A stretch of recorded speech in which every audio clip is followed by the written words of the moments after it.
নামাজির মরণ সুন্দর হবে, নামাজির কবর সুন্দর হবে। আল্লাহু আকবার বলেন। নামাজির কবর সুন্দর, নামাজির হাসর সুন্দর হবে। যারা মসজিদে যায় নামাজ পড়বে, আল্লাহর রাসূল বলেছেন তাদেরকে আরশের নিচে ছায়া দেওয়া হবে। কালবুহু মুআল্লাকুন বিল মাসাজিদ, নামাজের জন্য টান মসজিদে তাদের দিল পড়ে থাকে।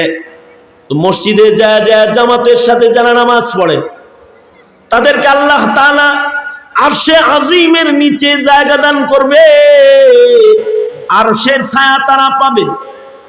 নামাজির নামাজ প্রথম মিজানের পালায় তোলা হবে। যার নামাজ ওজনদার হয়ে যাবে তার বাকি আমলগুলা ওজনদার হয়ে যাবে, তার হিসাব সোজা হয়ে যাবে। প্রত্যেকটা নামাজের আলোয় পুলসিরাত প্রশস্ত দেখা যাবে। বিজলির আকারে নামাজিরা পুলসিরাত পার হয়ে আল্লাহর জান্নাতে চলে যাবে। সুতরাং নামাজ তো 5 বেলায় পড়তে হবে। রাতের নামাজ, ফজরের নামাজ যারা পড়বে তাদেরকে আল্লাহ পেরেশানি মুক্ত করবে। হাদিসে আছে ইউসুফ আলাইহিস সালামকে আল্লাহ তাআলা ফজরের নামাজের সময় পেরেশানি মুক্ত করছেন। ইউসুফ আলাইহিস সালামকে ওনাকে যখন কুয়াতে ফেলে তখন তো সন্ধ্যার আগ দিয়ে বাইরে ফেলছে, রাত হয়ে গেছে, উনি পেরেশান, ভাবতেছেন হায় আমার জীবনে মনে হয় আর সূর্যের আলো দেখা হবে না। তো সুবহে সাদিক হয়েছে, ফর্সা আলো হইতেছে, কিছু কিছু আলো কূপে ঢুকতেছে, আর ইউসুফ আলাইহিস সালামের পেরেশানি দূর হইতেছে। আল্লাহর রাসূল বলেন যারা ফজর পড়বে তাদের পেরেশানি আল্লাহ দূর করে দিবে। যারা জোহর পড়বে তাদেরকে আল্লাহ তাআলা জাহান্নামের হার, আগুনের গরমি থেকে আল্লাহ তাআলা হেফাজত করবে। যারা আসর পড়বে তাদের দিন পেরেশানির সাথে কাটবে না, তাদের দিনের শেষ ভাগে আল্লাহ তাদেরকে পেরেশানি মুক্ত করে দিবে। মাগরিব পড়বে তো আল্লাহ তাআলা তাদেরকে গভীর গভীর পেরেশানির থেকে আসানির সাথে ইউনূস নবীরে যেমন বাইর করছে ওরকম তারে বাইর করে দিবে। এশার নামাজ পড়বে তো আল্লাহ তাআলা জাহান্নামের জুলুমাত থেকে তাকে রক্ষা করবে, অন্ধকার থেকে রক্ষা করবে। তো এক বেলা নামাজ পড়লে হবে না, নামাজ পড়তে হবে 5 বেলা।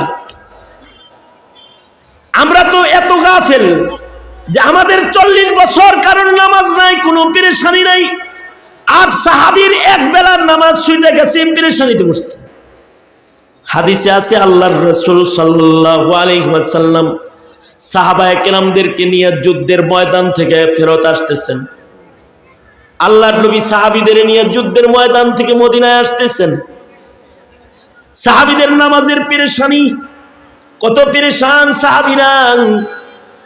আল্লাহর রাসূল সাল্লাল্লাহু আলাইহি ওয়াসাল্লাম এক জায়গায় এসে সাহাবায়ে কেরামদেরকে বললেন, এই সাহাবীরা আমরা এখানে বসে যাই, বিশ্রাম নেই।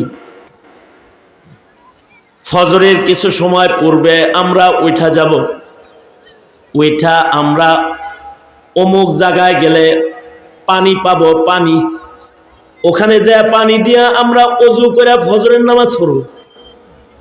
উম্মুল মুমিনিন হযরত আয়েশা সিদ্দিকার সাথে আছে। আল্লাহর রাসূল এবং সাহাবায়ে কেরাম সবাই ঘুমাইছে আগ রাত্রে। শেষ রাত্রে সময় মতো সবাই উঠে পড়ছে, কাজুয়া বান্দা হয়েছে। সকল সাহাবীরা সবাই মিলে চলে আসতেছে, রওনা করবে। এখন পানির কাছে যে ওযু করবে, তারপরে ফজরের নামাজ জামাতের সাথে নদীর পাড়ে এসে পড়বে, যেখানে পানি আছে কুয়ার পাড়ে নামাজ পড়বে, কারণ ওযু নাই তো, রাত্রে ঘুমাইছে। কেবল কাফেলা রওনা করবে, এমন সময় হযরত উম্মুল মুমিনিন আয়েশা সিদ্দিকা বলে, আল্লাহর নবী ইস্তেনজা করতে গেছিলাম, আমার গলার হার হারায় গেছে, মানে আমার হার হারায় গেছে।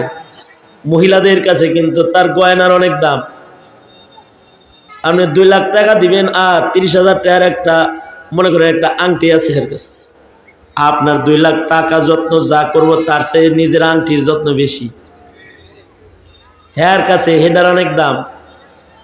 মাঝে মাঝে আমি যখন বিবি সাহেব যখন বেড়াইতে যায় বাবার বাড়ি, অনেক দামি দামি জিনিস যে ঘরে আছে ওই ঘরের চাবি আমারে দেয়, দেহের কয়টা স্বর্ণ যে ঘরে আলমারিতে আছে সেটা আর দেয় না, এই ঘরটা তালা মেরে দিতে যায়।